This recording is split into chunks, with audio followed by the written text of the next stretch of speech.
what we've been taught, or actively over-identifying with our emotional, our intuitive selves. You know, because as women, I suppose we're taught to ignore our gut feelings, to ignore our instinct, to ignore our feminine nature. But we're obviously rediscovering this, and a lot of us are very intuitive, a lot of us are psychic, a lot of us are clairvoyant or empaths or healers in some way. So there's always a time, I think, for women where if we have been ignoring our moon sign, so our instinctive, our vulnerable, our creative, our emotional self, it comes roaring out. So we swing to the other end of the pendulum. So it's like, you know, the full moon, it's like, oh God, I'm really, really, really identifying with my moon sign, my emotional self right now. Which is good, you know, we need to, but definitely if we're growing in an intuitive way or we're taking up a healing path, it's important to not completely always identify fully with our moon sign. You know, it's something that we add to, or that we check in with. Does that make sense? It's a really interesting planet to quantify because of all the planets, you know, in traditional astrology, the moon would have been the least talked about because, you know, traditional astrologers were men. They were Christian men, older men who were academics, and they didn't really have any interest in women's instinctual nature or women's emotional nature, or women's intuition or anything like that. You know, it wasn't explored because no one cared.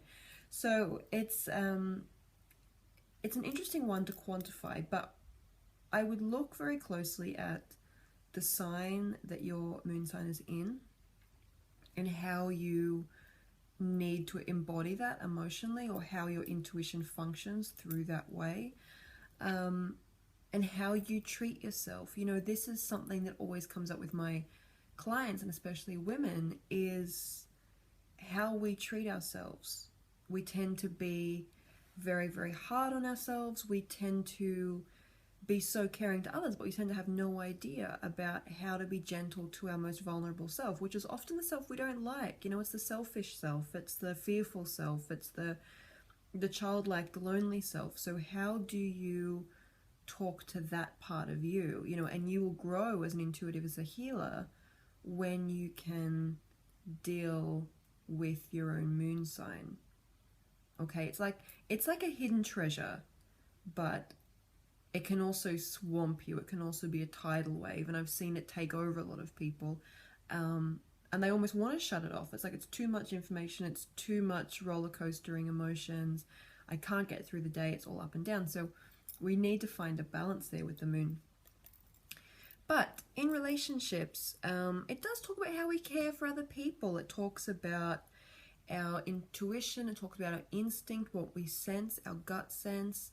Like I said, it talks about our moods, our hormones, any sensitivities there, our relationship with our mum.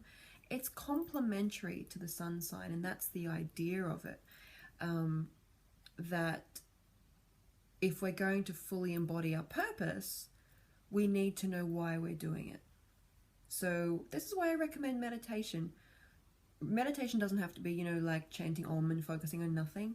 Focus on, if you do a 5-minute meditation every day, focus on whatever the energy of your moon sign is. So for me, my moon sign is Leo. So when I meditate, I do visual meditations. I'm a very visual person. I would imagine being in the jungle. I would imagine being in the rainforest where I grew up, having all my traditional tribal stuff on, music, heat, sunshine, humidity, you know, lots of gold, lots of sunlight, lots of warmth. That is what helps me feel clear and focused and in tune and intuitive in order to serve other people through my work. So whenever you are meditating, the idea of meditating on nothingness is, it's good if it suits you, but I always advise my female clients in particular to find an image or find an archetype around your moon sign, even a color, and do a 5-minute meditation on that in some way. You know, if you've got a moon in Sagittarius, do a meditation of you galloping across the desert into the sunset, and like, what's over the sunset, what's over the horizon. If you've got a moon in Gemini, it's like picturing really sparkling flowing energy, being surrounded by beautiful beings of light and stars, and you know, whatever it might be. But give a voice to your moon sign, absolutely. And whatever house your moon sign falls into also talks about, I guess, the function of your mother or whoever mothered you in your life. So whatever it was that your mother had to teach you, or why you chose to incarnate into this life with the mother that you had, the lesson will show up in whatever house your moon sign falls into. So that's a really interesting thing to look at if you've often wondered, like, oh my God, why did I pick this family? Or, you know, you have a difficult relationship with your mum, which a lot of women do. Have a look at the house that the moon is in, and it'll tell you a lot about what the issues or the focus of your relationship with your mum is designed to teach you. So is there anything else I wanted to talk to you about the moon? It's like, it's your secret power. It's what you need to feel fulfilled. It's often the source of a lot of our creativity as well. And when we talk about inner child healing, you access the inner child through the moon sign. We also access, if you've ever lost a child, or if you would like to visualize your future children, we access this through the moon sign as well. So whatever's going on, whatever planets are influencing your moon, wherever your moon is in your chart, that tells you a lot about your future family, if there is one, how you care for others, and even the ways that can sometimes be letting you down, you know. So it's a really, the moon sign is something to look at really deeply and honestly. But again, be gentle with yourself when you're looking at it. You know, it's not like, oh, I have emotional flaws.